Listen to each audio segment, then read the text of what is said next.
Another divisional loss in which the Arizona Cardinals give up a 40-burger, while Sunday's loss to the San Francisco 49ers feels like the beginning of the end for this regime. PHNX Cardinals starts now.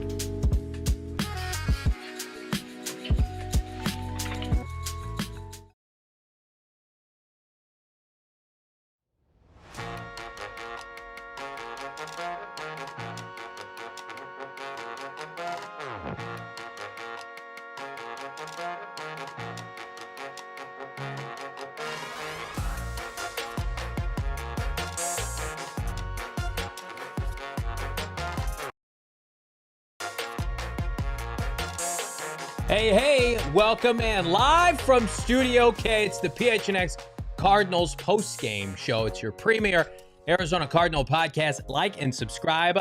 Leave us a podcast. Leave us a like wherever you get your podcast. That's right. We're scrambling. We're doing it big here. Cardinals get shellacked 41-22 against the San Francisco 49ers. They fall to 3-7 this year, 0-4 against the NFC West, Brack. Yeah, I think Jared speaks for most of us, saying he's dead inside. I mean, from the opening kick, this was a non-competitive game. 98 yards, setting up. San Francisco 49ers punching it in. Christian McCaffrey, his first of 3 touchdowns on the day.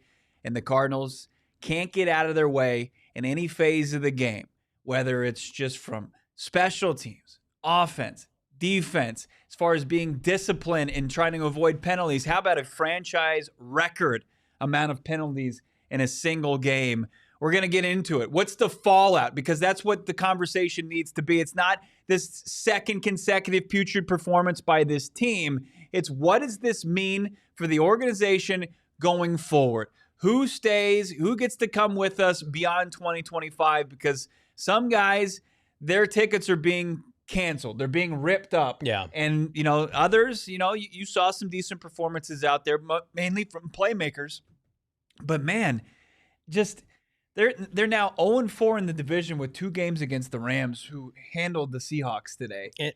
And again, the 2 games non-competitive recently. That's right. This podcast, of course, is brought to you by our friends over at Bet365 and Gila River Resorts and Casinos. Gila River Resorts and Casinos showing you, of course, what the next level is all about. You do you, Gila River Resorts and Casinos, plus Bet365. Download the Bet365 app today. Use the code PHNX365. Deposit $10, bet $5, and get $200 in bonus bets. Bad final score, bad game overall. But, man, did we cash some bets today with Bet365. We had our boosted bet plus 600. Mike Willie over 60-plus receiving yards. He, of course, hit that and then some. We're going to get into all the good, which there's very little. But I want to start with this. We're gonna keep things 100, as the kids say in this opening. Keep it a buck. Rant. Keep it a buck. Yeah.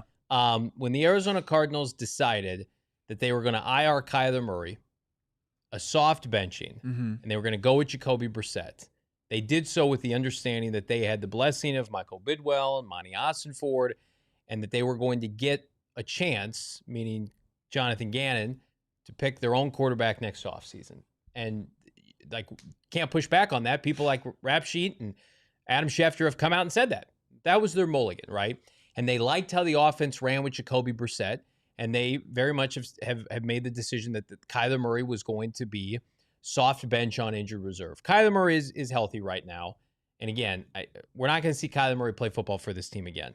But when they made that conscious choice, whether it was Kyler, whether it was the team, maybe it's amicable, you had to do what after you decided to do that? You had to remain competitive. You had to win some games. I think a lot of us assume that, okay, Jacoby Brissett's playing well, not sustainable, but you should have the roster infrastructure to go out and win 6, 7, 8 games this year, especially with how the schedule broke down. At the end of the day, that is not what's happening. Instead, you are being embarrassed. Outside of the Dallas game, in back-to-back divisional games against teams that you play, I don't know, every year, you have been completely outclassed to the point where it looks like your players have quit. It was 13-0 at the blink of an eye.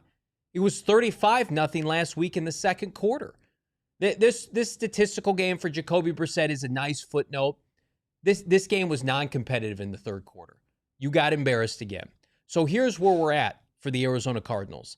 No one is safe right now. Monty Ossenford, Jonathan Gannon, Kyler Murray, everybody is in the process of deciding their fate. And I don't know how anybody can sit here and feel confident in any of them to return in 2026. I assume Kyler Murray would be traded. I still expect that to happen. But after this performance, whether it's Monty Ossenford who's calling the shots or somebody else, you can't cut Kyler Murray and just give him away. This is the product right now. Now, I don't think Kyler Murray would be able to mitigate any of this. I'll go on the record and say that. But I also believe that when you decided to bench Kyler Murray, you could not have games like this. This is the worst of all realities for Jonathan Gannon right now, because you were measured up against your divisional opponents, your coaches, your GMs. He and Monty Ossenford clearly do not look like they have the goods to compete in this division. It's been a long time since they were competing within this division. They won a game that really didn't matter at the end of last season in the finale against the San Francisco 49ers. But since then, they've dropped all 4 of their NFC West games against the 49ers twice, against the Seahawks. Last week was just an undressing. And then this week, it was just from the opening kick, this game was not in the balance. The Cardinals had their chance to crawl back in, scratch, claw, and then they shot themselves in the foot repeatedly throughout the rest of the contest. Now, Jonathan Gannon is staring down a potential winless season in the NFC West, where it seems like the other 3 teams are light years away from the Arizona Cardinals should be. The Cardinals are by far down in the basement, in the doldrums, in the darkness of the NFC West cellar, and nobody is close to them. There isn't a disparity, I think, across the league that you're seeing in the NFC West between 3 teams in the division and the last place team. The Arizona Cardinals have a lot of questions to answer. They have to look at themselves critically the rest of the way out, with leaving everything on the table. Everything that they decided weeks ago based on a couple competitive losses, that's null and void. Now you've got people that need to show that they can find a way, they can find solutions throughout all this mess and chaos, find a way to compete and put on good tape and show good decisions as far as coaching. But we haven't seen that in back-to-back games. And anything that was on the table a couple weeks ago, or anything that's in discussions about the future of this team, needs to be put on hold until they can show they're competitive again in this league, because they haven't been that team the last 2 weeks. It's a great point. You don't get to decide the future of Kyler Murray beyond this season, because you may not have a say in your stability with this franchise. Like, you've made your bed. You picked Jacoby Brissett. Jacoby Brissett is who he is. By the way, like, Jacoby Brissett's interceptions today, we made this point on air. Jacoby Brissett's interceptions didn't even feel like they mattered today. His production didn't feel like it mattered. The Cardinals are supposed to be, and don't get this twisted, a defensive team. Your head coach was a defensive coordinator for a team that had 70 sacks and 17 interceptions. Nick Riles is supposed to be this savant defensive coordinator, future head coach in the NFL. Let's put the offense aside for a second. We'll get to the special teams. You can't stop anybody. You're missing Mack Wilson Sr., Crimea River. 49ers don't have Fred Warner. They're outclassing your ass up and down the field. You're missing Will Johnson and Mack Wilson Sr., and you can't stop anybody. George Kittle, wide open. Christian McCaffrey, wide open. Your defensive line is healthy. You've got multiple first-round picks, high-performing free agents. Doesn't matter. You gave up 200 yards rushing last week. This week, 49ers did whatever they wanted. So I think, like, the Kyler Murray conversation, I think, is a little bit irrelevant right now, because when you're the head coach of a team and all 3 units look terrible, that's a reflection on you. The defense looks awful. The offense should have been completely revamped this offseason. Drew Petzing should have been fired last January. I saw somebody say, like, Gannon's demise is his commitment to Drew. That could be true. And then how about the special teams now? The special teams, which was once the strength of this team, I know you're missing your punter. You can't cover kickoffs now. You had a field goal blocked. I mean, this is an embarrassment. You have nothing to hang your hat on. You don't do anything well. So now you have 7 weeks to try to convince this fan base, if you guys care about the perception of the fan base, that you are worth being retained. Like, that's where we're at. You got to play a Jacksonville team next week that just beat the holy hell out of the Chargers. You're playing a good Houston defense. I mean, like, winnable games left on the schedule. Maybe Atlanta, maybe Cincinnati. But I mean, like, I look at this team right now. I don't know how many more. I think 1 to 2 games max. I think the over-under for wins the rest of the season is about 4.5 for this team. You're hard-pressed to find a team that they're going to be favored against the rest of the schedule. Getting to some super chats. How about Alex, $4.99, believed in this regime's plan from the beginning, but there's no denying anymore that they have to go. And then that's kind of been the pivot from this fan base. There was a lot of belief. They loved the direction. Even in the first year where this team was undermanned, they had tore this thing down to the studs, and they were going to rebuild it. And they're from what they wanted to see as far as being a draft and developed team. And they pull off the draft day trades. There's an infusion of youth on this team. You see some building blocks. You see a lot of nice things go from year 1 to year 2. But this year, you've seen a regression. Yeah. And it's been in all facets. There's nobody has been able, outside of maybe Trey McBride, and McBride, even in his good statistical performance, wasn't helping them try to get back in that game with the personal foul penalty. Yeah. And you can say nitpick it, whatever. You got to be squeaky clean when you're playing from that big of a deficit. Teo Mackey, we're waiting for JG press conference bites. Usually you would have that. Bo opted to hang here this week. We appreciate that. So Teo Mackey says, still waiting on Jonathan Gannon in the press room. Maybe the longest it's taken him to come out for a post-game presser. I was curious about that because I was kind of scrolling the Twitter streets. Like, this is taking a little bit longer.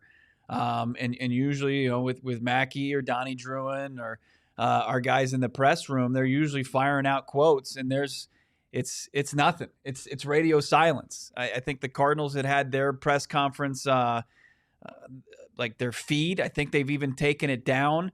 We'll see what comes out of that. Johnny, you were saying that you expect maybe a different tone. I don't know. The reason it's taken so long, I guarantee, is that the team is probably getting undressed in the locker room, don't you think? As far as verbally undressed, I mean, well, like what?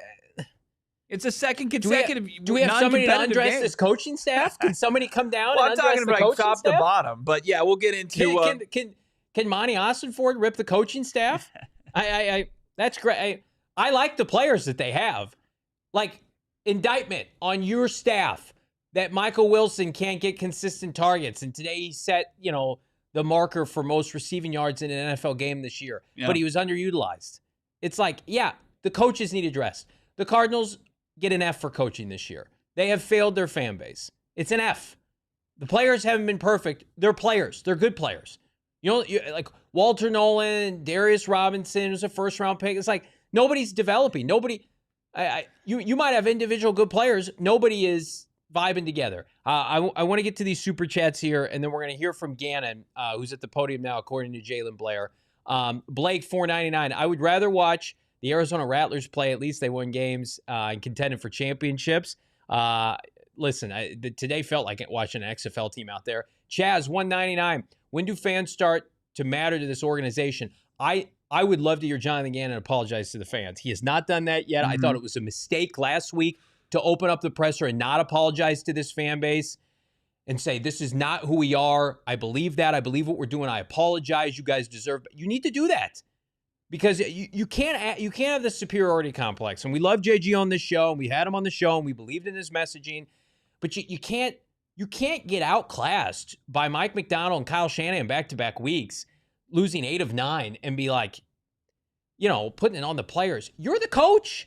Kyle Shanahan's winning games with Mac Jones. Robert Saleh has no players. You think they're out here blaming players? Come on.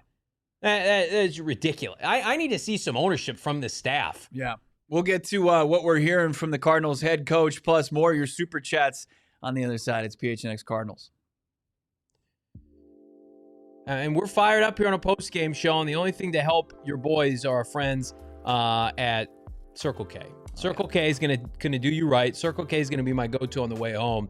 They're not only gonna save you 30 cents per gallon when you buy 3 of 12 to 16 ounce Celsius, but they're also gonna hook you up 79-cent Polar Pop, 99-cent Froster.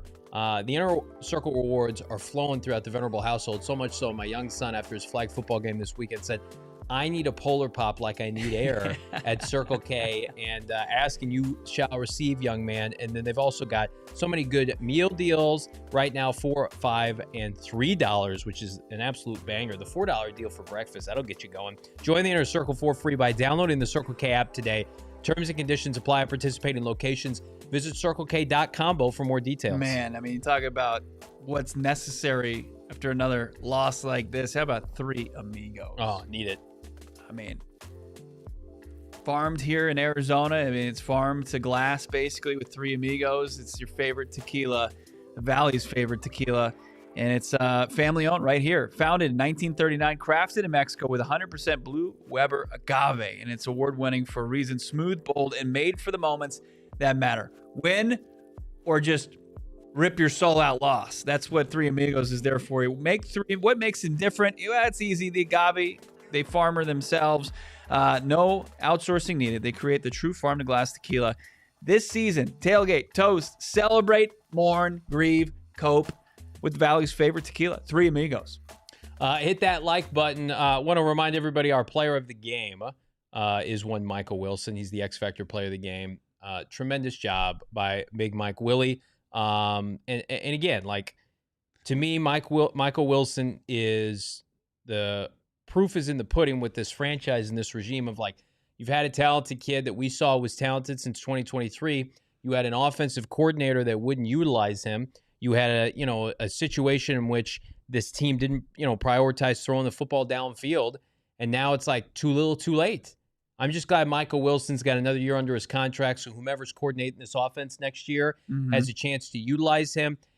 15 on 18 targets, catches for 185, and just over 12 yards per catch. I'm happy for Mike, his family, his youngest. I think that he and his lovely family, they had a daughter recently. Yeah, in September. So Mike is the ultimate pro concept professional. This offense has been held back by Drew Petzing, and this staff right now is just underperforming under Jonathan Gannon. I don't know what more there is to say about that. Well, I think that Michael Wilson was kind of one of the major clues to the offense being in the wrong spot, how he started the season and his lack of involvement in the offense. And it wasn't just, obviously the Marvin Harrison Jr. not finding consistency early on. It was, hey, that these guys are talented. How come they're not getting involved? How come this passing attack isn't finding itself downfield? Well, Michael Wilson, given the opportunity, and I know in a lopsided affair, he's been able to show. I mean, it's not just in this loss. It was also, he's come alive where he's had 30 to 40 yards, 60 yards since the downfield passing game has come back to this offense. And then he went off in a big way as he did today. Those are eye-popping numbers. As you told me before the show, it was the most receiving yards from a receiver this season in the NFL. Crazy stat, but it's kind of a moot point as far as what the final statistics look like. But tip of the cap to Michael Wilson. 185 yards. You say, hey, that's got to be there for close to the franchise record. But this is a franchise that has had a lot of impressive receiving performances.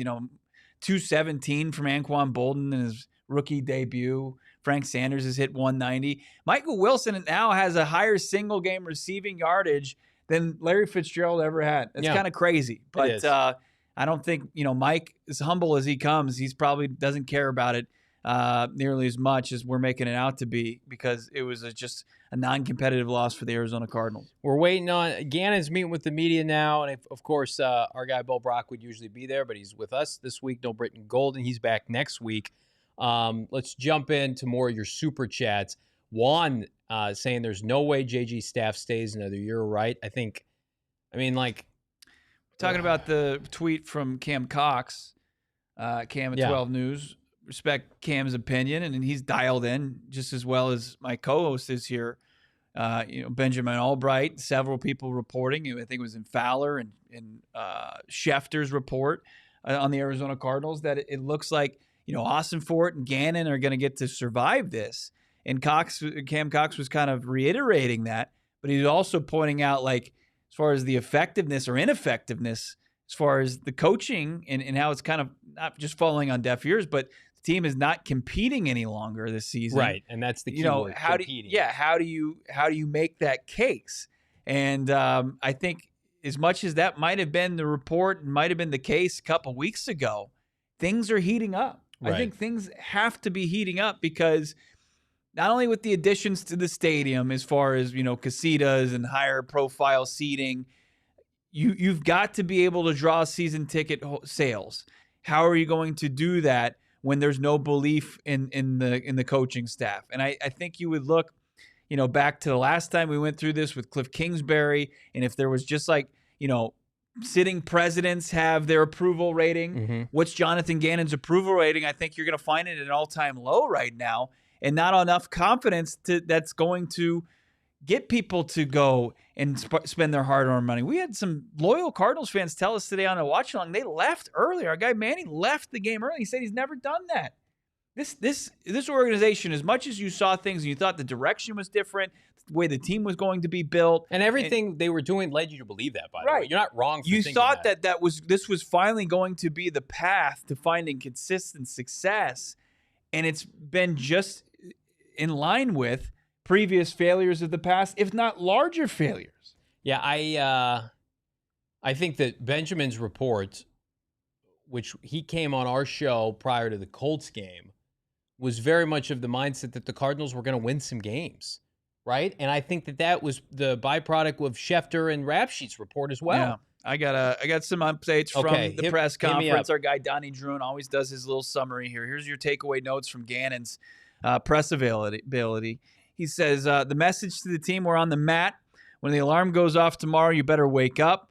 On the penalties, did they finish with 17? I think they had at least 17. They finished with 17. So they won up by one penalty. They broke the franchise record today. That was early in the fourth quarter. On the penalties, JG said he knew the crew was a high flag crew going into the week. Clearly frustrated. Again, took ownership of the team's shortcomings, and he spoke to owner Michael Bidwell after the game.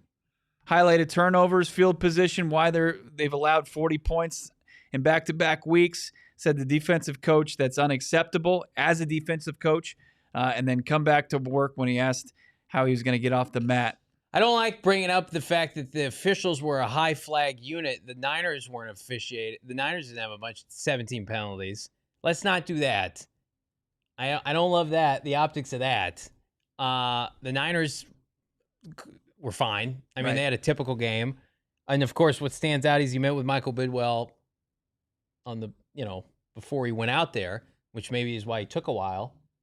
Is that, how do you read that? Also, why is Jonathan Gannon putting that out into the ether, making that available to everybody? That's a little bit odd, don't you think? Maybe he's trying to show that his owners trying to get to the bottom of what the hell's going on. But why does Michael, if I'm Jonathan Gannon, I wouldn't reveal that. It looks like, I think that's a bad look. I have no idea. I mean, I'm just I know. I'm just asking. Reporting. I'm trying to make sense of that in real time. Yeah. Like, why are you admitting that you spoke with your boss before the presser? And when you talk about the disparity in penalties, do you know how lopsided it was? What was it? Cardinals had 17. Yeah, Niners had what? Guess. One. They had that one for 5 yards. They had a 5-yard penalty. They had a 15-yard penalty. 50 yard. Oh, a taunting play. It's like, that crew, they throw a lot of flags. Well, to one team they did. Yeah. That's a bad look. That's tough. Yikes. Meeting with Michael Bidwell before the presser and then revealing that to people. What are we doing here? Come on. Let's not do that. I met with Michael Bidwell. What did he say? What does it say? I met with Michael Bidwell. This is according to Donnie Druin. Okay. This is, he said, all it says he spoke with Michael Bidwell after the game. Now, I went to the principal's office, and I'm gonna play-by-play it with all of you now. Come on. That's rough. Hit that like button, by the way. We got 1,000 people watching live. Let's get this post-game up to 1,000 likes. It'd be great. We're going to answer all your questions throughout the course of the show, and then at the end of the show, Bo and I are going to relieve ourselves. We're going to reveal the Arizona Cardinals potential top head coaching candidates because you got Michael Bidwell meeting with JG. Yeah, before I'm not press seeing conferences. anybody else reporting from the JG presser outside of our guy Donnie Donuts. Quite the bite. I didn't see anything about apologizing to fans in there. F and Tony, $4.99. W2F, are we doing? We're not doing that Patriots are. New England, new head coach, second-year QB, 8-2 record, 3 years in making. We are 3-7, NFL laughingstock. Well, they've got an elite owner, and they've got an elite head coach, and they've got an elite quarterback prospect. Yeah, they hit on the quarterback. They got all three. Lead owner, lead head coach, lead QB prospect. Cardinals are struggling for any of those right now. Loso, $2. Fire Petzing and JG, promote Nick Rallis to head coach. I'm guessing he means for the rest of the year. Gannon's not going to get fired during the season if he gets fired. But I would love to see somebody get fired tomorrow. You think that Rallis could get fired tomorrow? Do you think Rallis could get fired? I don't think so. Okay. I don't believe so. Okay. David Shepard, $9.99. Same thing in the Titans game. We were at least 2 offensive drives destroyed by offensive line penalties. Probably only one of the drives was Kyler's fault. Not saying he's the answer. But like we've said, like we've maintained. It's our argument this whole time. It wasn't Kyler's fault either. But yeah, you just continue to just move backwards offensively. It's tough to make a living at this level. David, $10. It's frustrating watching teams like Jacksonville, Carolina making turnarounds quicker than Arizona. I predict New Orleans and Tennessee will get to the playoffs before Arizona does. You can't get lapped by these teams that started their rebuilds after you. Desert Vulture, $2. Please, JG, don't say we're close.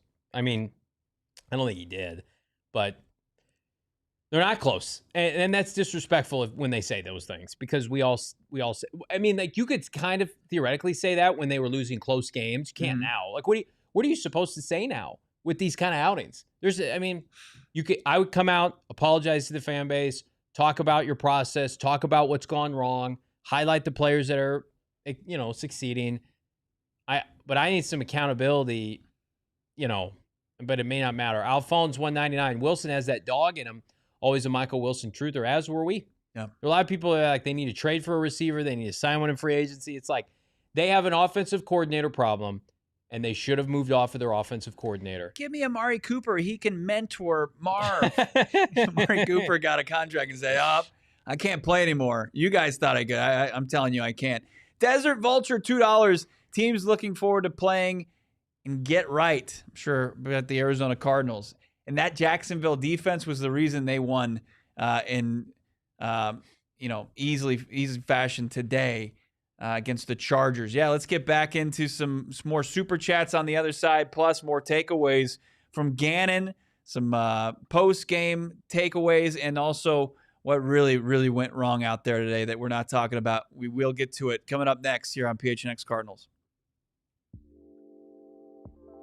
But first, big thanks to all of our partners, including our friends at Gila River Resorts and Casinos. Wild Horse Pass is our away game location, but they've got one of 4 locations to experience the best the Valley has to offer. Nobody does it better. Lounge at either the AAA, 4 Diamond Resorts.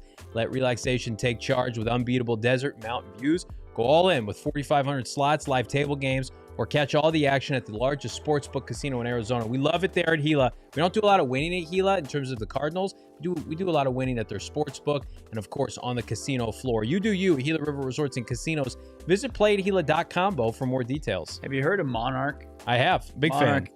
It's unreal. It's changed my life because I always look at my bank account, my online transaction log, and I'm like, oh, there's where all my money went. And then you look at your paycheck and you're like, well, where's my entire paycheck? And then you realize where it's going to, all your different investments, your 401k, health benefits.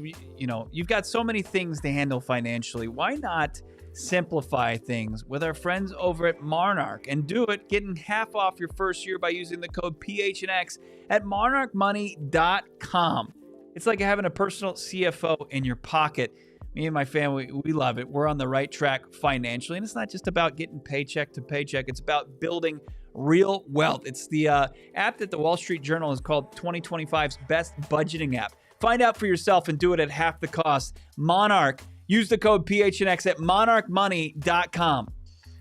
Everybody hit that like button. Do us a favor. Get to 1,000 likes. The more likes, the more people find this little fanboy podcast. We're your accountability podcast here. Yeah. We're not going to sugarcoat anything.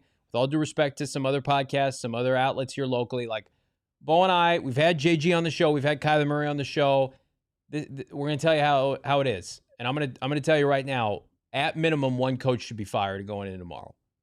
So let's talk about that. Okay. So we don't think Jonathan Gannon's being fired. I think he's got to the end of the year to try to mitigate this disaster. I would have assumed it would have been Drew Petzing being fired first. Maybe he has been leapfrogged by one of two people. Justin Frye, the offensive line, continues to be a disaster. Mm-hmm. Although they were better today than they were. Jacoby Brissett, was he sacked? I don't think he was sacked. But they had so many holding penalties. He was sacked 0 times. Yeah, he was sacked 0 times. So Justin Frye, though, that unit, not very good. And then Jeff Rodgers, my God. I mean, Jeff Rodgers, he's got no Blake Gillikin, but still, the unit on special teams has been terrible. So I don't think that, though, that sends the message that you need to send. And here's why I'm asking Jonathan Gannon, because you may not have this card to play much longer. Are you going to let Drew Petzing continue to potentially make your bed for you before the end of the year, when you may have that decision forced on you when you and your entire staff are fired? Like, wouldn't it be something ironic, whereas Jonathan Gannon refuses to pivot off of Drew, and then at the end of the year, it doesn't even matter because he's fired anyway, the entire staff, along with JG. Drew Petzing right now, from the Jacoby Brissett, like, RPO in the red zone, the 2-point conversion, direct snap to Michael Carter, the backwards development on guys where it shouldn't take Michael Wilson this long or Marv to get going. I think the message you send tomorrow is you relieve Drew Petzing of his duties. You allow Drew Terrell to call plays the rest of the year. Israel Wolford, maybe, whomever, pick one of those two guys, and you try to make it through these next 7 games, and you see if that lights a spark on your team. Maybe you fire a defensive position coach, but I think at minute, like tomorrow, fire somebody. You need to have the players feel like that there's a sense of urgency. If everybody's just grandfathered into their roles, why are the players going to care? Yeah. The messaging's the same. It's falling on deaf ears. Yeah, there needs to be like a public display of accountability, of a head rolling. And like when you lose 2 games like they have in non-competitive ways, but it's on top of losing games like they did 5 straight, where it was different ways to crap the game away at the end, and it was, a boneheaded play where the player relieves the football before crossing the goal line, or you fumble an interception into the end zone, and you've got all these issues, all these kind of really kind of high volume, highly publicized mistakes that cost you games. You couple that with non-competitive performances, that's where people want to see some sort of change. Exactly. And I think that the Arizona Cardinals before, like when they were losing close and the season wasn't completely lost, that they couldn't stand to fire a key coordinator, a top coordinator. Scoffing at that, right? Just try to keep this train on the tracks. Train's off the tracks now. Yeah. The season is lost, and now you have to try to save face for your own survival, and realize that the coordinator or the players that you were, protecting, they better not be here next year. No. They're not helping you win now. Move forward and make a move that's going to send a message. Because otherwise, you're just going down with the ship, and I don't think that's going to show the fight that's going to be necessary to get anybody to buy in. Let's count some cards here on a PHNX Cardinals post-game show. Then we're back to your super chats. We'll run through these. Brought to you by our friends at Gila River Resorts and Casinos. Trey McBride continues to put together what should be, if the Cardinals, and again, this is, I don't want to get on a tangent. This is where the Cardinals screw their own players by not winning enough. Trey McBride should be an All-Pro this year. He should have been an All-Pro last year. The Cardinals don't win enough games. That's unfortunate. 10 catches, 115 yards, a touchdown. Trey McBride now, I think he's got 6 touchdowns on the year. Yeah. 600-plus yards. He's going to dominate over 1,000 yards. Does he have 7? Does he have 6 with Jacoby? Yeah, maybe he does. Maybe it hasn't been updated on ESPN yet. So, I mean, Trey McBride, dominant effort. Josh Sweat, another sack up to 9. The thing about McBride, too, is he's in rare air. I mean, he had already established this last game. He had his 11th consecutive game with 5 catches or more. Yeah. Joining Kelsey, who's done it twice, and Tony Gonzalez. I'm sorry. Now he's at 12 consecutive games with 5 or more receptions. He's had 700 yards and 7 touchdowns. Yeah. I'm sorry. ESPN haven't updated his stats yet. So over 700 yards receiving in how many games played? 10 games played. That's pretty wild for a tight end. And then obviously Michael Wilson is and Marvin Harrison Jr. have roughly 500 yards receiving. Josh Sweat, his 9th sack of the season. And then the penalties, the 17 flags on the day, which is, I mean, it's hard to fathom that, and I'm very disappointed in Gannon's answer, as I mentioned before the break, about blaming it or kind of blaming it on the crew when the Niners had 1 flag. I mean, right. that to me is just, I get it. I mean, take ownership at some point. That's just basically saying like, oh, we knew it was going to be a problem. Well, the Niners knew the same things that you knew about that staff. Yeah, and they opted to not be flagged 17 times. And sure, there are probably a couple that were ticky-tack, but I mean, that run, we saw it, that hold on the Bam Knight run. I mean, that was a hold, right? Max Melton tackled a player on the one. Like, you guys are not well, it's not a well-coached team right now. Like, that's screaming at this fan base. You can't polish this up anything other than, and the fan base likes these players. Right. You're not going to get them to turn on the players. When you're losing in embarrassing fashion consistently, no one's going to defend your game plan. Everybody's going to compare you to the rest of the NFL and the rest of the division. You got 3 playoff teams right now in the NFC West, and then you got a team that's just getting boat raced in their own division. And here's the biggest word, the word of the year for the Cardinals is, it starts with an E. It's like Sesame Street, the letter of the day, erosion.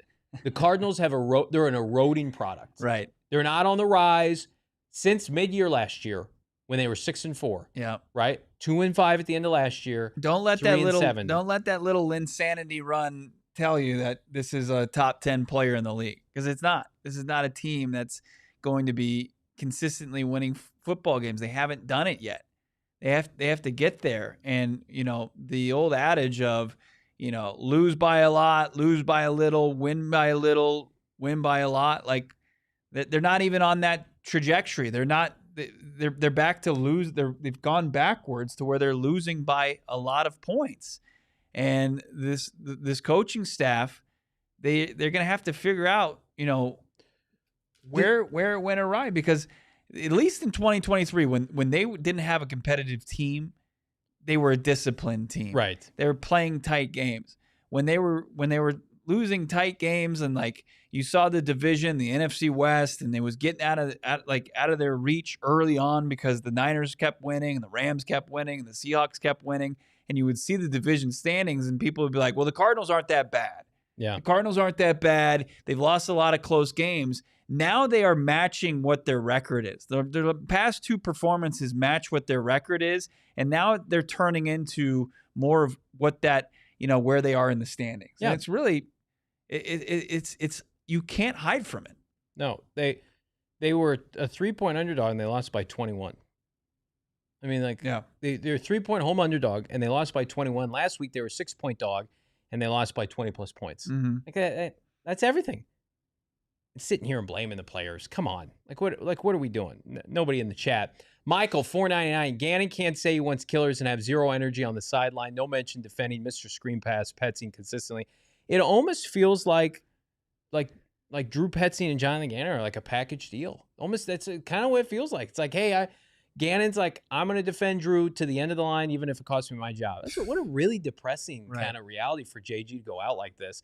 David, that's being loyal. That's not looking for killers. That's not looking for people who are going to win it at all costs. Kyle Shanahan's fired like defensive coordinators for the past 3 years. He had Steve Wilkes. He had a couple other people.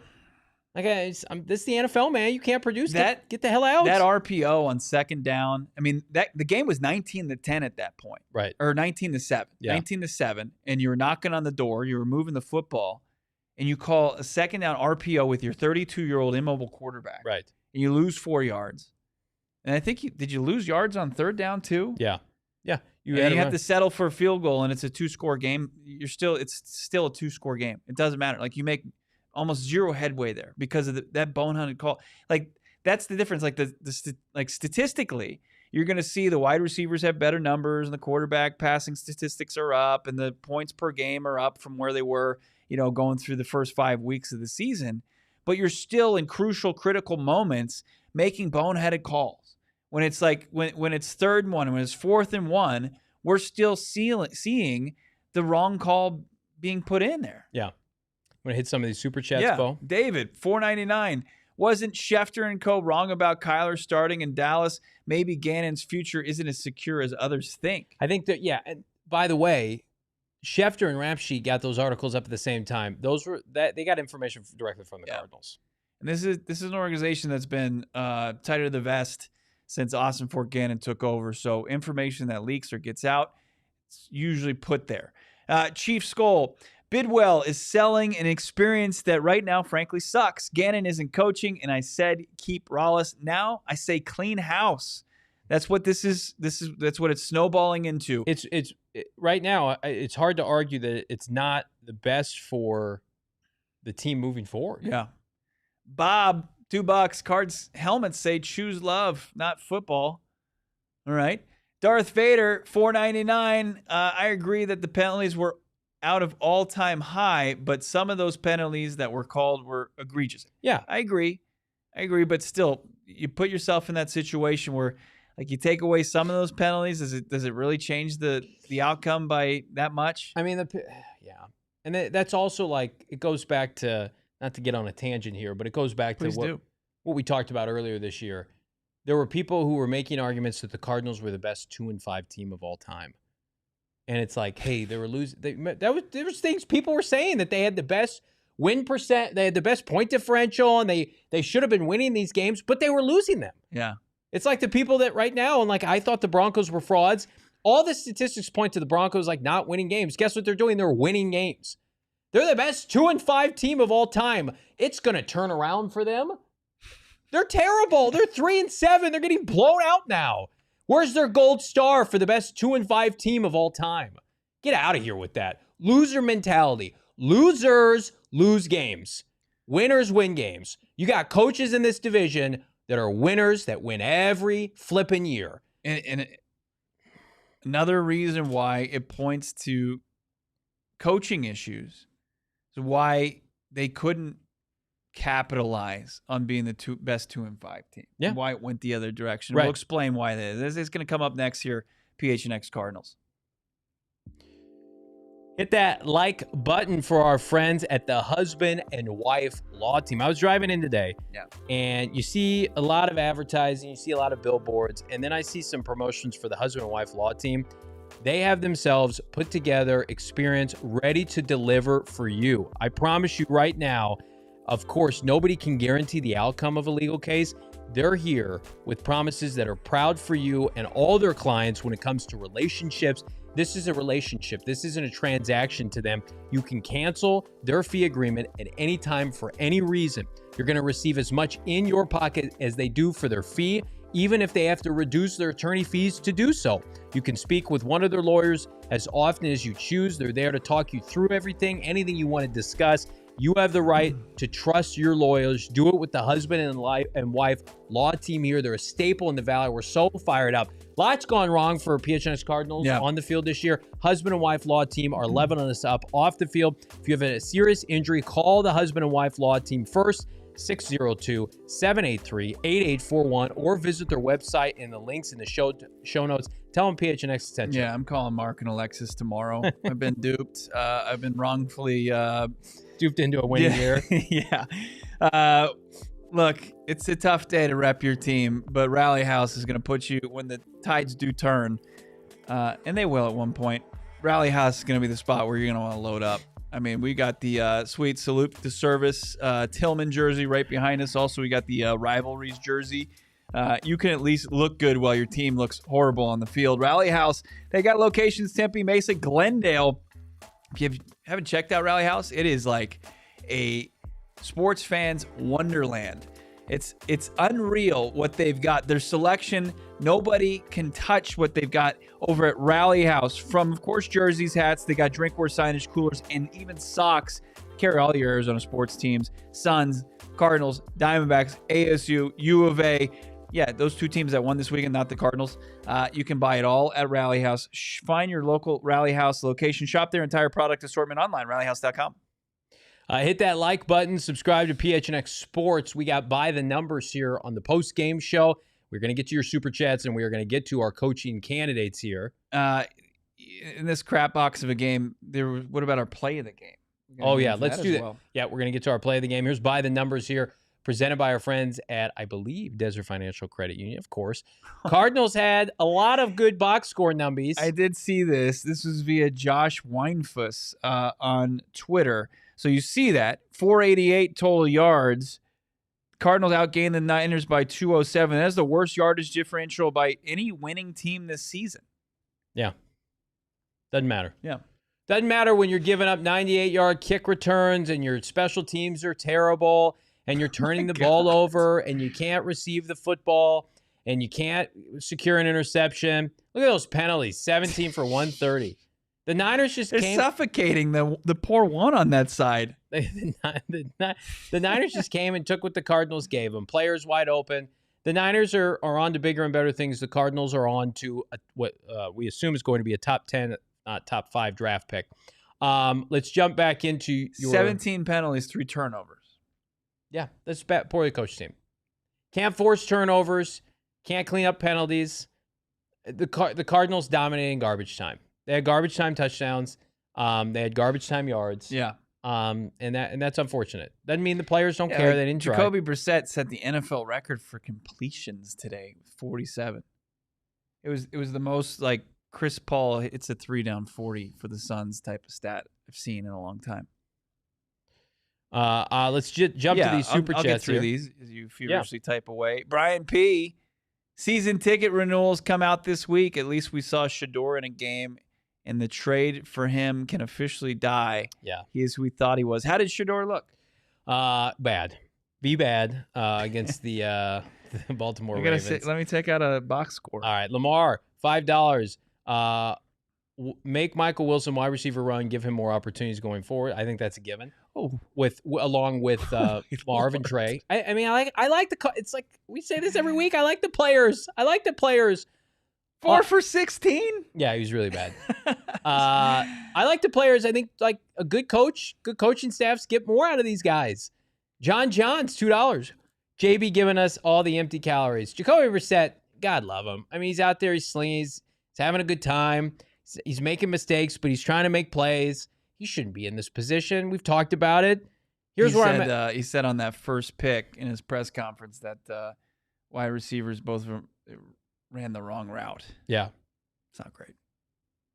Alphonse, what do you think a caller like Ben Johnson would do with K1, Trey McBride, Michael Wilson, Marvin Harrison Jr.? We have the talent. Find that guy to unlock this team. We all know the issue. I mean, you're seeing that full display, right? I mean, what Ben Johnson was able to do in Detroit, what they're doing, what's happened post Ben Johnson, and what's he's been able to do with the Bears. Like, play calling matters. It's one of the things you have to prioritize when building a team. But here's the problem now is like the defense has regressed worse than the offense now. Where like you've got talent on defense, you can't stop anybody. I mean, I think the offense is really in special teams have put the defense in a tough situation. Like the defense, like they struggle mightily against Seattle, but they also didn't give up 14 of those points. Sure, that's fair. They're all bad. It's not good enough. It's not good enough. Yeah. Let's jump in. Steve Kimes burner, Josh Frye looked decent. Yeah. I mean, I thought Beachum was fine too. Like Beachum had a couple penalties or whatever, but no one is bad. Let me repeat this. No one is as bad as Jonah Williams. No one. Nobody. No more. Steven Jackson, any other team in the NFL would fire Gannon tomorrow. I think coaches are very trepidatious of that. I think if Monty Ossenford owners or coaches?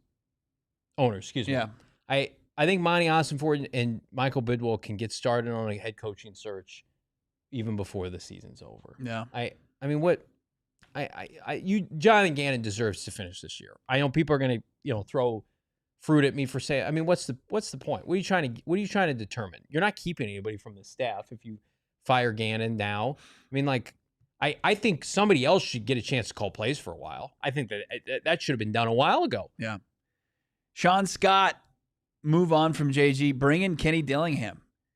And that wouldn't make Dilly a liar because he said he's staying in Arizona. Right. I don't think Kenny Dillingham. That's a big jump. Yeah, belongs in the NFL yet. That's a big jump. If you're going to the college level too, don't you look at Cignetti? Don't you look at Lane Kiffin? Yeah, I don't. We do have kind of our I guess future JG successor power rankings coming in. Yeah, we do. We have 5 candidates. Jeff, Mike looked like Marv, who's what Marv was drafted to be. But Michael's been in the league a while too. I think Mike set the tone. I think it was his first catch. It was on a tough third down, and he went up and won that one-on-one, falling backwards.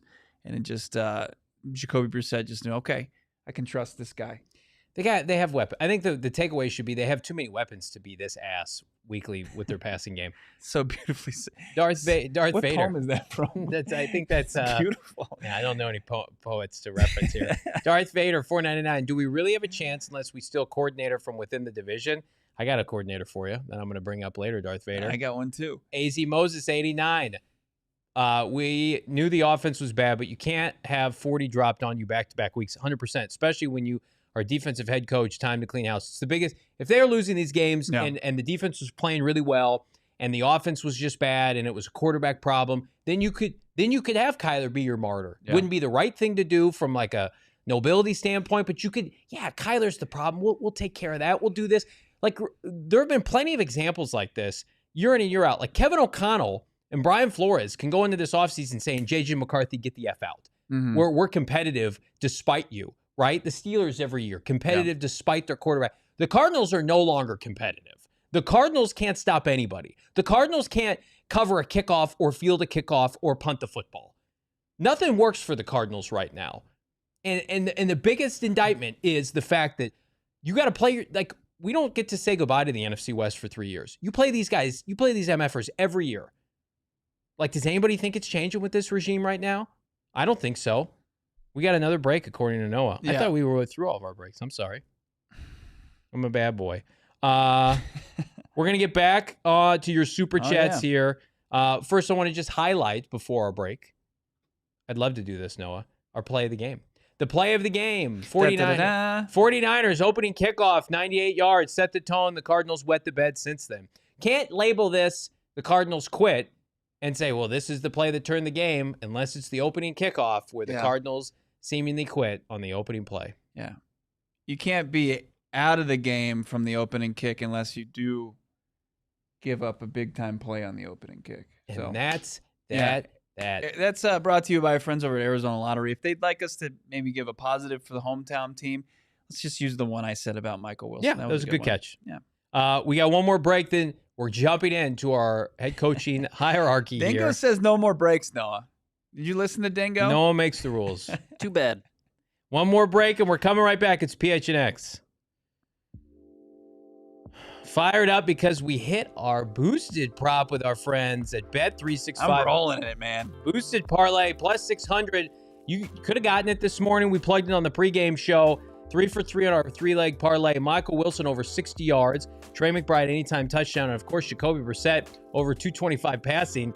My man almost doubled that total today, and you can do more with that. Bet365, and again, download the Bet365 app today. New customers get $200 in bonus bets. When you bet $5, win or lose, sign up. Use the bonus code PHNX365. Deposit $10, place a 5 spot. You're getting $200 in bonus bets. You can use those bonus bets on totals, players, spreads, props, futures, whatever the moment. It's never ordinary. You got to be 21 years and older, physically located in Arizona. If you or someone you know has a gambling problem, wants help, call 1-800-NEXT-STEP. Text next step to 53342 or visit problemgambling.az.gov for more info. Johnny's wearing the legit lid today. It's our PHNX Phoenix branded Bills hat. How good does that look? Plus, anything he throws on his head is branded Bills. That's right. he'll tell you some story that Trey McBride actually gave him a Brandon Bills hat. Yes, he did. I'd say Trey just kind of left it, and then Johnny kind of took it. He did this. He gifted it to me. He did not. Said, Johnny, but look, I want you to wear this. if you want to wear the same gear that Cardinals Pro Bowl tight end Trey McBride wears, or you just go to any kind of sporting event around the valley, you're going to just see that BB on the side of each and every hat, mostly each and every hat, should be most of the hat, because Brandon Bills is legit. It's going to help you upgrade your headwear, your apparel. It's the premium headwear and apparel that you can find, and you can save 15% off by using the code BBPHNX of your first order. That's 15% off at BrandonBills.com with the code BBPHNX. Try for yourself the local company that is internationally making a mark. Brandon Bills. Upgrade your apparel and your headwear today. Let's keep it going here. Super chats on a PHNX Cardinals post-game show. Let's jump back in. Are we caught up? No, man. We got a couple more. $5 from Loso. Sell the team. Bidwell. This family has never, since the beginning of football, been good. Michael Bidwell is not selling. I don't even know if he's firing his head coach or his general manager. Yeah, but according to Donnie Druin via Jonathan Gannon, JG met with Michael Bidwell after the game, and the report from Theo Mackey is it took JG a long time to get into that press room post-game. Yeah. Chief Skull, Flores in Minnesota will get a head coach job, while JG and Rallis get defensive coordinator positions in Minnesota. Yep, absolutely. Wow. Well, we'll see. Got a long off season to go. That seems like it's a good fit for one of the guys. I mean, they got a good relationship with KOC. Louis, 199. This team is done. It's time to tank for Mendoza. I like Mendoza a lot. Bo's not a huge fan. But you always do that to me. You always. Well, I just like going as far as the prospects go. I'm not saying like Mendoza just flat out. Bo can't said play. he doesn't like him. He wouldn't draft him. He says he's got a rag arms, bad personality. No, Bo likes him. He doesn't love him. I love me some Mendoza. Sig's out for Mendoza. Buwanaki, our friends in Canada, $2. Go get Salah. He was not the issue in New York. Buwanaki, hold that thought. Alphonse, $4.99. You notice 49ers didn't milk the game away, being up 25-10 at the half like AZ would do. That's the difference in coaching. Yeah. The 49ers, Seahawk, and Ram coaching staffs run roughshod over the Cardinals staff. It's not even comparable. Yeah. What are we even talking about? Like, that's where we're at. Right. And I teased this going into one of our breaks, like how this team at 2-5, you can see historically that, you know, they're one of the better 2-5 teams of all time. That was way back when in week 7, right? And we've been proving that, well, they are what their record is, because when you have the data that was available and you saw the wins, just the 2, and you saw the losses, and you saw what was exposed, and you saw the shortcomings of this team and what needed to improve, you've seen their competition be able to be more so expose the issues than the Cardinals make up for their shortcomings. Yeah. And that's a testament or an indictment on the coaching staff. They weren't able to say, hey, we're this team that we were hard luck losers that we fell to 2-5, but we're better than that. They've proven that that record actually was pretty accurate, and that now that they've had these major exposures, this team is now having a tough time to stay competitive. They've given up 80 points in 2 weeks. Yeah. I mean, what can you say? You shouldn't get to keep your job if that happens. Your two games in which you made a conservative call to go with the backup quarterback. 85 points allowed in 2 games. And the games are not competitive. They're not fun. They're not engaging. This is an entertainment product. You have failed at entertaining your fan base, much less winning games. Players are regressing. You have basically, ousted your once franchise quarterback, and you had to be right on that. You may not have been wrong, but you had to be right on that for the optics of this to look okay, redeemable. And you weren't. And so here's where you're at. You're at the point where Kyler Murray may or may not be gone, but you got a one-way ticket out of town right now. Like, if this continues, this isn't even a conversation. As we go ahead. Well, I mean, in the Kyler conversation becomes does Kyler Murray want to come back? Right. Does he want to have an 8th go at this? Does he feel like, hey, we've tried everything for this relationship to work, and we've reached this stalemate?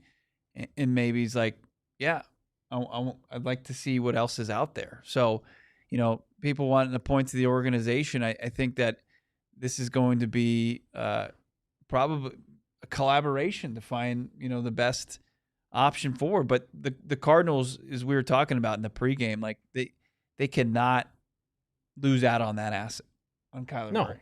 They have to be, because they don't have any kind of they don't have any equity built up that can say, hey, they have any business dropping what's considered and what many teams in this league would consider a franchise quarterback. Well, I think this is going to help Kyler Murray's value around the NFL. I think people are going to be looking at it, it's like, well, you couldn't win games without Kyler Murray. Like, you were slightly below 500 with Kyler Murray. Like, what could our infrastructure do? Mo AZ Cards fans saying, like, K1's on their contract. It's not his choice. I mean, we know that it's more than that. Like, player empowerment is at an all-time high. I think that you've got several pieces of evidence throughout this season alone, or this tenure, that Kyler Murray wasn't put in a position to find success here.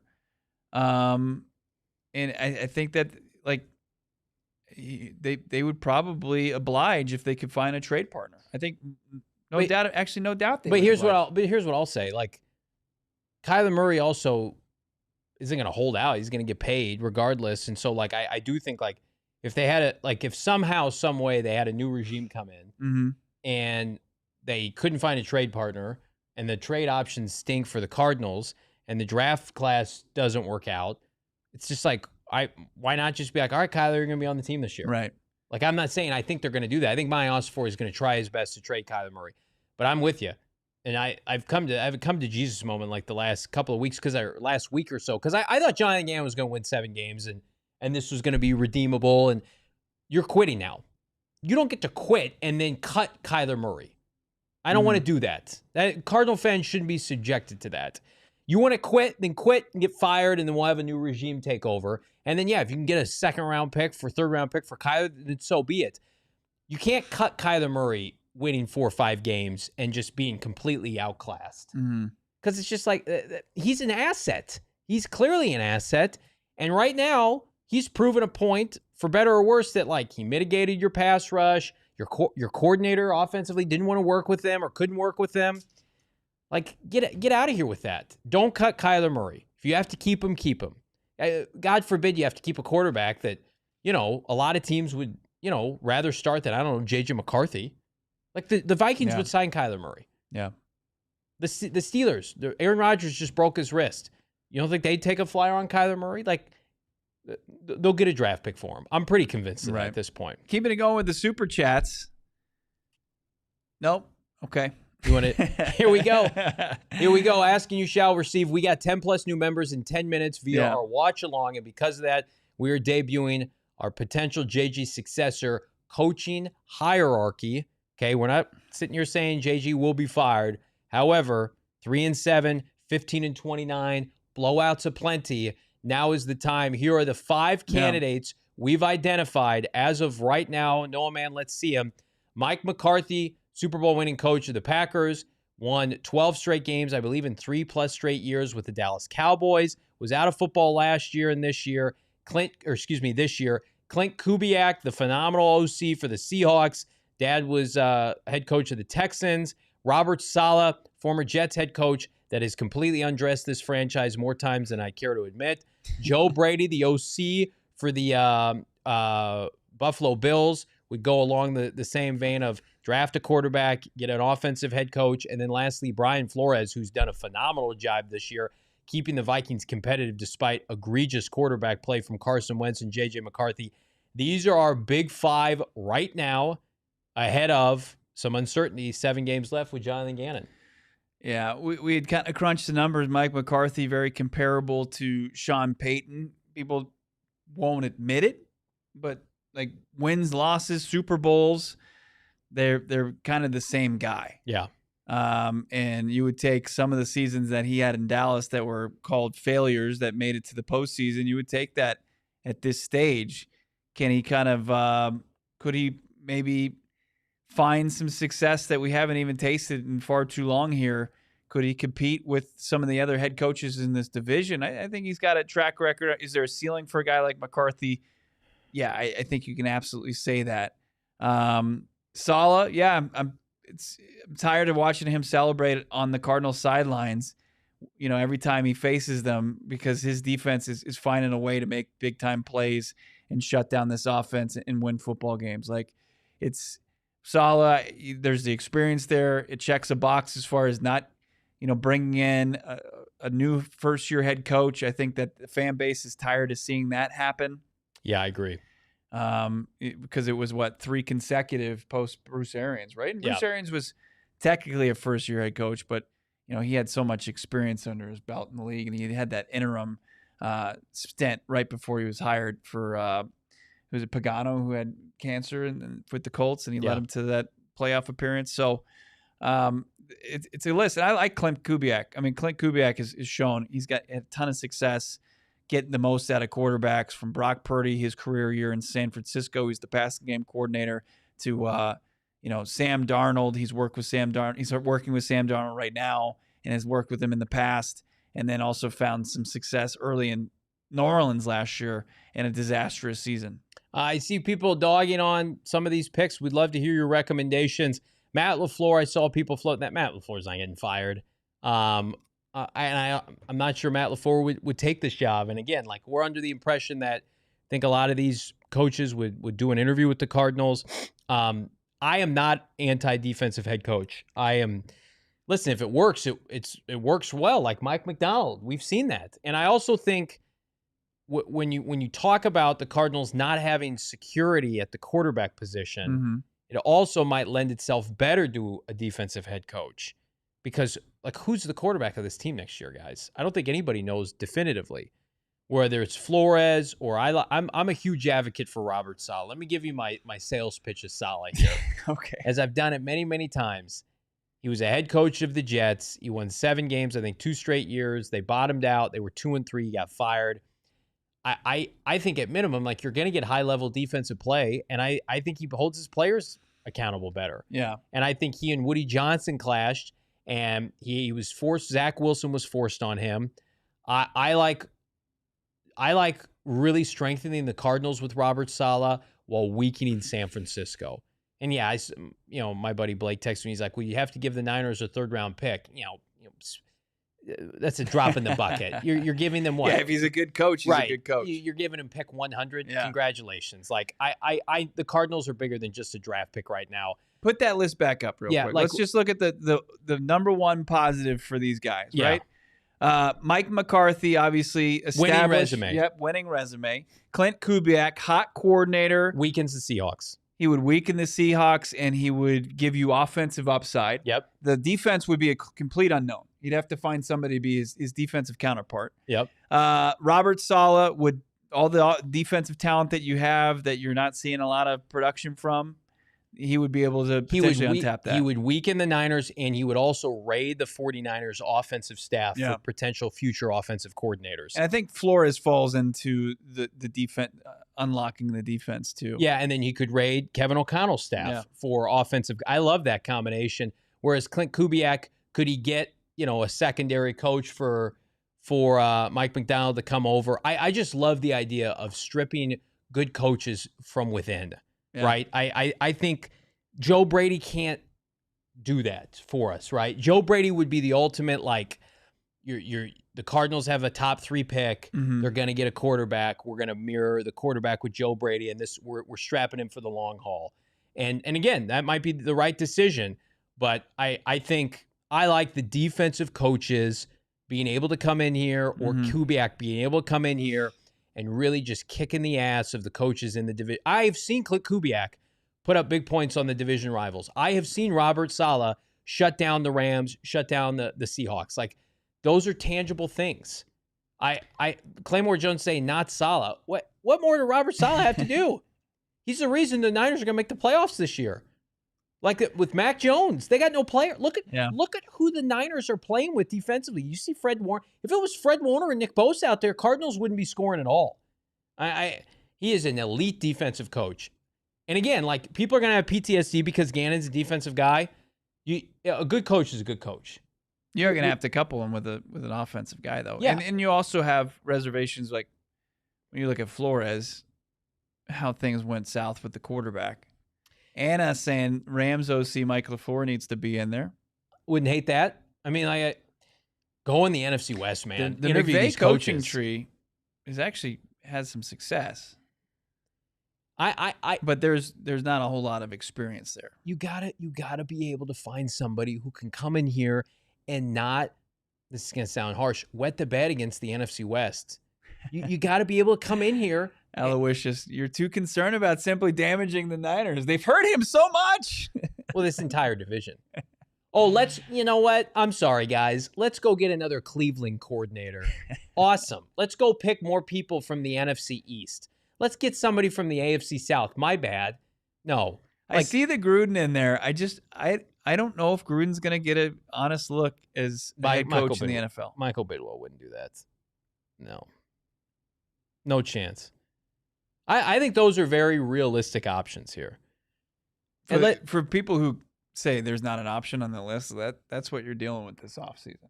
Right, and that's one of the biggest reasons Bo and I have been supporters of Gannon. Like, even when they were losing, it's like, okay, give him another year, retool the offense, for the love of God, fire the offensive coordinator, and retool in January. Right. That's gone now. I'm sorry. You can't be outscored 85-44 and just be like, we're good. Everyone's safe. It's like, come on. And you're saying Bidwell won't lure like top-notch head coaches here. I think that's why you have to keep Monty Austin for. Well, Jalen Blair saying these head coach options stink. Not a great year to have switch head coaches. And it's like, you've got that twofold. You've got head coach and quarterback and potentially quarterback. And that's why one of the main reasons we've been such proponents of Kyler Murray and Kyler Murray being the franchise quarterback, now and in the future, because there haven't been any options to pivot elsewhere. Like, you look at this quarterback, whether it's free agency or trade market or now the dwindling number of prospects in the NFL draft. Like, Todd McShay's saying there's 7 potential quarterback needy teams between, number 1 and the 11th pick. Now, the Cardinals are now firmly in the top 11, but you're going to have to vie with those teams aggressively for a quarterback if you're going to pivot off of Kyler Murray. How about this quote from Gannon? I hadn't heard this one. I think this is telling for what the perception should be. He says that he lays it out. Gannon, this is from Teo Mackey. I'm a defensive head coach. Yeah. It's unacceptable. You can't win when you give up that many points. It really doesn't matter how you get there. So it's the first time really Gannon's acknowledged, like, I'm a defensive head coach. He didn't, and he's a CEO coach, and he wants to empower his coordinators, and he doesn't want to call the defense. I mean, does he call the defense next week? Is that a change we could see? Does that even matter at this point? I mean, does he feel like Rollis is that big of a liability? Jesus, what a fall from grace. No, I mean, I don't think there's any chance. If play calling is going to be stripped, it'll be to Drew. Don't you think? I don't know. Is Gannon so out of the box, out of pocket with the offense that it's like he has to have Drew around? And if there was some sort of tweak to the defensive play calling and he was going to maybe assist, like I don't even think we would find out about that. Howie, $9.99. I firmly believe that this coaching staff will be replaced. Think no coach wants to come here with Kyler Murray as quarterback, but I think Kyler Murray is done in AZ, and a new regime will come in and pick their quarterback. What happens to Howie if, like, and I agree with all that, by the way. What happens if Kyler Murray is traded, right? And Gannon and Austin Ford go out and they pick another quarterback, and then, like, we're right back here next year. Mm-hmm. Then it's just like, then you saddled some second round draft pick to this. Like, it's you Tyler Shuckett, right? And you're just like, what are we doing? Like, I just, you have to, I need a vision that I can be sold on of success. Like, Gannon keeps being asked, rightfully so by the media, like, why does this keep happening? You say this keeps happening. Yeah. Says, I'm not doing a good enough job. The vision that they had for this team, they're failing. And, like, I get it. You're missing some players. You got all your defensive players. Like, most of your defensive players. Like, their defensive players last year were playing better, and it's like Dante Stills and you and me out there. I think the messaging has been lost with this team. And I do wonder, maybe I'm reaching here, Bo. Like after the DeMercado thing, like they played like one good defensive game since then. Yeah. Did some guys check out? You never know how. I'm never gonna sit here and say like I know how players think, but after the DeMercado incident, and then you got Calais Campbell saying, "Yeah, coach messed up." Like did he lose the trust of some players at that point? I thought that was ridiculous to assume at the time. Now since then, they play against the Colts, they stink defensively. They play against the Packers, they stink defensively. They play well against Dallas. Give them credit on a nationally televised game. They had 15 days to prepare. And then they get shellacked 2 weeks in a row defensively. I mean, like, it's not nothing. And now, like, who knows? Maybe players didn't agree with the Kyler Murray benching. He's got fans in that locker room. Like, I just feel like there have been so many different emotions that this team has gone through. And then you start losing like this. When you start losing like this, I'm sorry, it doesn't just stop. It doesn't. Right. Like, it takes a really resilient group. Right. That is all on the same page. And when you lose like they have, when you win like they have, seems a bit far-fetched to think that camaraderie, that wholeness continues. Trade K1 plus our first to get a quarterback. Jets maybe, Jonathan Castro. I don't know if the Jets would relinquish that top pick. I don't. Why would the Jets, who are staring down and embracing a full-on Jets aren't. The Jets, I'm sorry, go ahead. The Jets don't have the first overall pick, though. Right, but they have a high pick. I think the Titans are more likely to trade the pick to somebody who wants the quarterback. Mm-hmm. I think if the Titans are sticking with Cam Ward, we have to assume. Maybe. And so, unless they pull a Kime with Rosen, but that wasn't with the first overall pick. I think the Titans pick is going to be open for sale. If the Cardinals want it, they could trade up for it. Yeah, but it's going to be like a Bears-Panthers package. Right, for sure. You could get, like, even as it stands right now, what are they? You said they're 7th? No, they're 10th? They're 10th, but all these teams are separated by a game. So right. It doesn't. And these teams play each other. Let me go through it real quick. Like them getting in the top 5, it's probably pretty tough. That's separated from a game. So they have the same winning, not win percentage, but they have the same number of wins as the 9th team, Cincinnati, mm-hmm. Falcons, which is the Rams, dear God, at 8. But they play a bunch of shitty teams. Washington 3-8, Vegas at 2-7, the Jets at 2-8, New Orleans at 2-8, the Giants at 2-9, Cleveland at 2-8, and then Tennessee at 1-9. I mean, like, if the Cardinals lose out, there's a chance they could have a top 3 pick. God. Are they winning another game? If the players quit, they're not going to win another game. They're the 3-7. They have the highest strength of schedule, unfortunately. But I think they're getting in the top 5. How are they not getting in the top 5? How are they? What? But then you still have to get up that high to one. I don't need Mendoza. Give me one of these other guys. Give me one of these other slappies. Dante Moore, Ty Simpson, Mendoza. Those guys are going to be top picks. Ty Simpson give you a bunch of confidence? Talk to me in April. Let's see it. Let's see us at Gila. Die for Ty or whatever it is. I don't know. Whatever our slogan's going to be. I would die for Ty Simpson. It's a bit dramatic. They're gonna. I watched them play Oklahoma. I wouldn't die for that guy. Oh, this is sad. Mo AZ Cards fan 199. Guys, thoughts on Spagnuolo to leave Kansas City? Steve Spagnuolo? No thanks. He was the Rams head coach way back when. Didn't go very well. No thanks. Great defensive coordinator, though. I like Robert Saleh. He's got a little bit more juice, a little bit more cachet. Plus, he's already been a head coach. I guess Spagnuolo was a head coach it feels like decades ago. In the Edward Jones Dome. He was before Fisher, right? Right. He was in the Edward Jones Dome. Steven Jackson.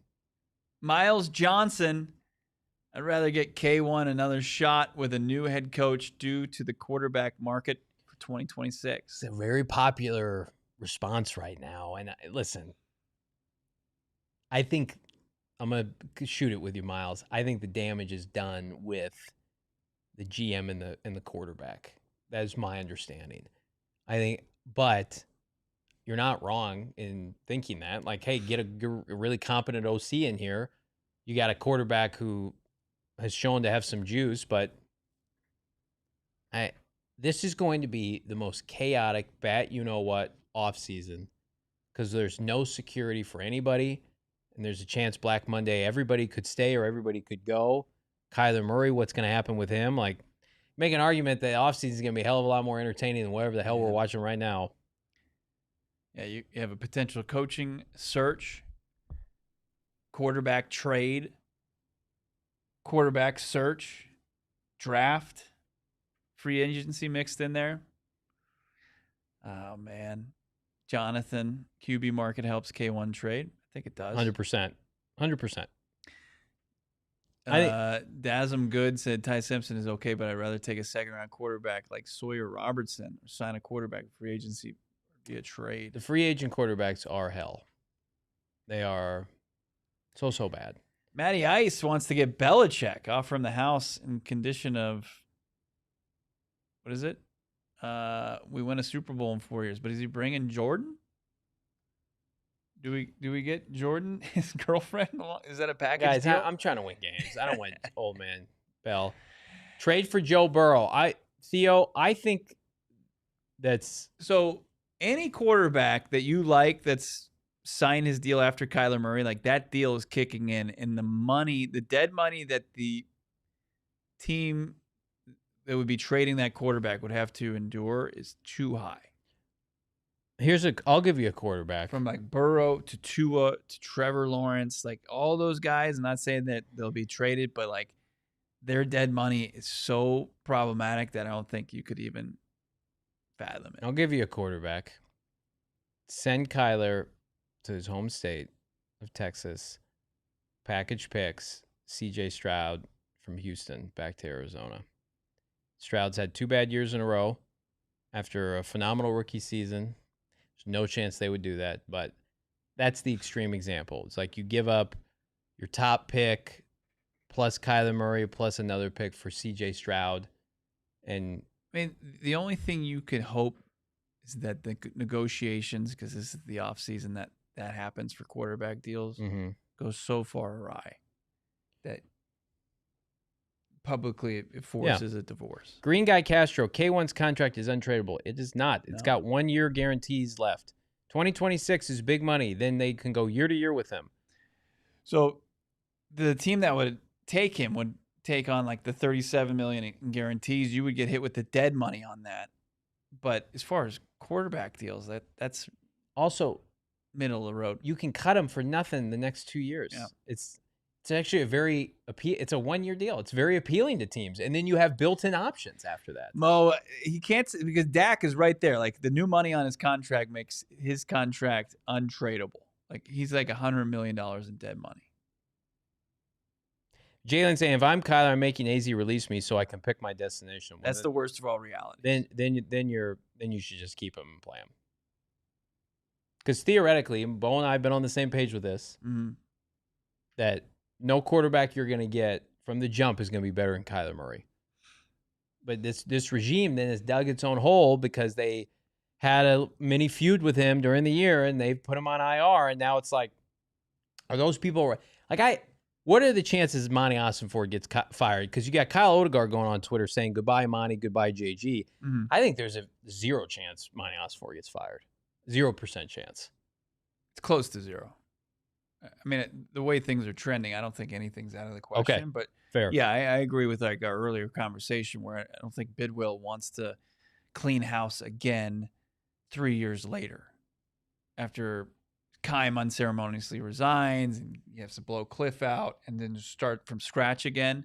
I don't think he wants to do that. So I agree. I think if anybody's retained who has the best chance, I think it's Monty, and then I would say JG, and then I would say Kyler. Agreed. $2 from Brian Fano in round 1. LOL. Interior offensive line in round 2. Sawyer Robertson round 3. Baylor quarterback. I don't hate that. But again, are you playing with Jacoby Brissett all next year? I mean, it almost feels. I mean, Jacoby Brissett is going to put up a lot of like empty calorie numbers here in the second half of this year. But like, going to battle in this division. I'm only rolling with Jacoby Brissett as my opening day starter if I draft a rookie quarterback high and they need a couple starts or something, like what they did with Russell Wilson with the Giants this year. But Monty Ossenford is going to have to win games. Here's the problem for Gannon. What head coach has come into a situation and had a record as bad as he has that got a fourth year? Like, I don't have those numbers in front of me. I can't imagine it's ever happened where it's like you don't have a winning season. You're going to have 2 double-digit loss seasons, bookending a 9-loss season. Mm-hmm. You're going to have 2 last-place finishes.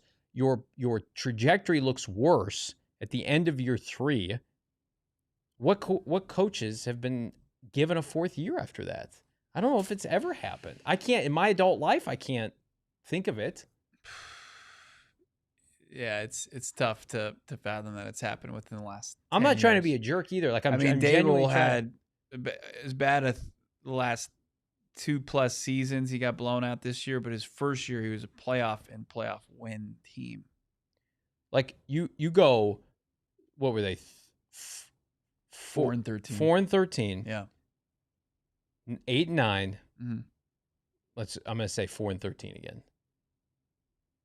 Or 5-12. Let's say 5-12. I'll give them 2 wins. 5-12, 4-13, 8-9. I mean, what? What coach gets to keep their job after that? I don't know. It's really disappointing. No coach is getting that grace. I also think like Monty Ossenford is going to have pressure on him. I think this is what a lot of people are discounting to win next year. I like keeping Monty around from that standpoint. Like I do think if you get another general manager, it's who are you gonna leapfrog in the division? You San Francisco. You better target somebody. I mean, if your Saleh move, you're laughing at that. I think Robert Saleh could overtake Kyle Shanahan in a year. Sure, he could. Kyle Shanahan, they were terrible last year. They were awful. Then Robert Saleh saved his job. Come on, Bo. Saved his job. I watched them fire Gannon. They don't even interview Saleh. I'm going to flip and break my laptop. Would Robert Saleh take an interview with the Cardinals? I think he would at this point. I think, too. Like, if you're a defensive head coach, you're not turning down interviews. No, it looks defeated. You all right, bud? It's tough on these Cardinal streets, huh? Welcome to hell. We're going to keep you locked into everything. Yeah. Taco Corp. Cliff got extended on the decline. I'd count that. No, but he won 11 games. Yeah, he went to the playoffs. Yeah. And every year was better. He was 5-10-1. Then he was 8-8 or whatever it was. Yeah. And then he was 11-5 and then lost in the playoffs to the Super Bowl champ. I liked the extension at the time because I was like, okay, well, are they just going to be a competitive team every year? And then they became the laughingstock of the NFL. The problem for Gannon is Gannon has not shown to be a competitive head coach. Mm-hmm. Like they're not competitive in the NFC West now. I'm looking through all the teams with coaches. Yeah. And if anybody's held on. No one. Through that much losing. Because what did Campbell win his first year, Noah? He went 3-13-1. And then they won 9 games the next year? Yes. 9-8, and then they became the juggernaut. But they started slow, and they were losing like walk-off field goals of like 60-yarders, but there was fight there. And then they played the Cardinals and Cliffs last year and beat the hell out of them. And then you could see this happening. Yeah. And that continued into the next year. This is Gannon. And now we've crashed and burned. It's like that scene from Tommy Boy with the car on the table, and it's just the car's on fire. Like that's new the Cardinals guy in the back. Puking his guts out. New coach in the back, puking his guts out after that kickoff return. New special teams coach in the back. Putting you on the spot. Somebody get fired tomorrow? Does Gannon walk up to the press conference and say we've made a change? I'm going to give you my answer, then I want yours. Okay. I think yes. I think when he's telling the world unprompted that he talked to Michael Bidwell before the press conference, someone's getting fired tomorrow. Unless it's Drew, in my opinion, it's a big nothing burger. Drew, I think, sends a message. Everybody else is bleh. Does somebody get fired tomorrow? I think we've reached the point where somebody gets fired tomorrow. 85-44 in 2 weeks. Who's the most likely candidate? Rodgers? You think specialty? I think he's got Too much cachet here? Yeah, I think somebody like Justin Frye might be the sacrificial coach tomorrow. You think Drew makes it to the end of the year? No, not with performances like this. Petzing? You think Petzing gets fired before the end of the year? I think Petzing's safe to the end of the year. Really? I don't think he's getting fired. Teflon. I think Gannon wants his coordinators till the end. Jay, are you getting fired tomorrow?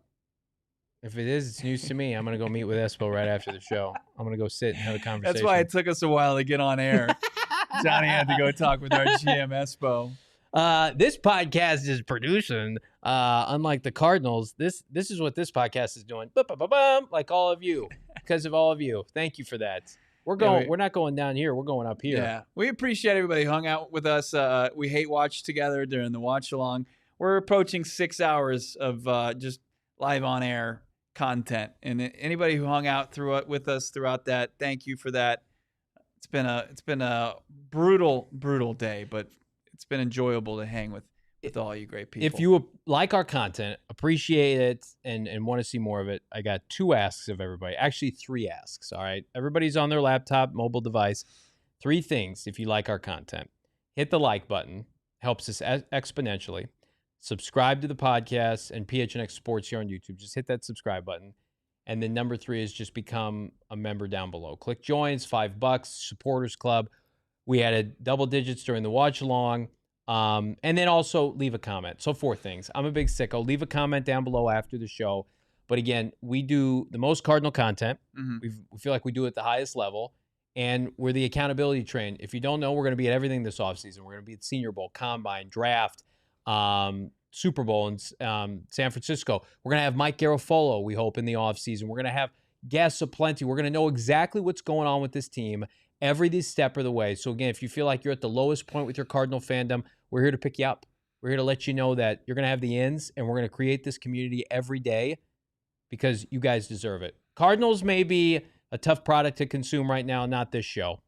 Yeah, when they do finally find success, it's going to taste that much sweeter because we were all here. What is it? You know, don't when we're, what's their record right now? 7-3. You weren't here with us when they were 3-7. That's our friends at CHGO, baby. 7-3. You got Brack smoking a cigar like they just won the Super Bowl at 7-3. One day that will be us. But Mo, we appreciate that. Not sure I made it before this show. We appreciate that type of energy. That's the best. It means the most to us. Subscribe, like this video, and of course join us tomorrow. We'll have a recap of maybe what comes out of Cards facility in Tempe. I'll be there, despite some of you saying they were celebrating my downfall. They thought I had my credential revoked. Oh, never. my goodness. I'm not going anywhere. I'm not effing leaving. But, yeah, let's get it going tomorrow, 4:30. Don't miss it right here, PHNX Cardinals. We all silly like the mayor.